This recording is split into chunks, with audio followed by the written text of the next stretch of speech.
Welcome to ஓம் முருகா சமையல். இன்னைக்கு ரவை வச்சு வடை செய்ய போகிறோம். அது எப்படி செய்யலாம் வாங்க பார்க்கலாம். அதுக்கு 1/4 கிலோ ரவை எடுத்துருக்குறேன். நான் 200 கிராம் தயிர் எடுத்துருக்குறேன். தயிர் இந்த கிண்ணத்திலே கொஞ்சம் தண்ணி சேர்த்து கலந்துக்கிறேன்.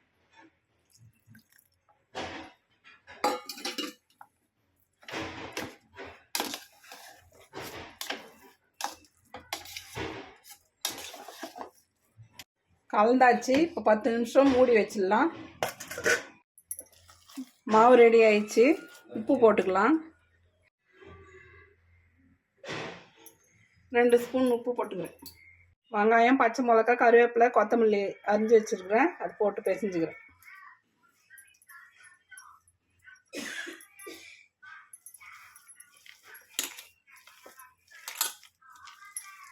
இந்த பக்கம் எண்ணெய் வச்சுருக்குறேன் வடை பொரிக்கிறதுக்கு. எண்ணெய் காஞ்ச உடனே வடை போட்டுக்கலாம். எண்ணெய் காஞ்சிச்சான்னு பார்க்குறேன்.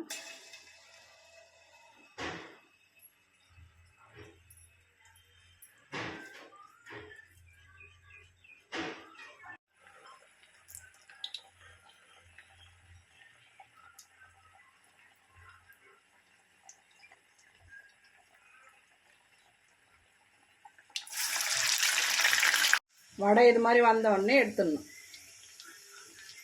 வடை ரெடி ஆயிடுச்சு. இது மாதிரி நீங்கள் செஞ்சு சாப்பிட்டு பாருங்கள்.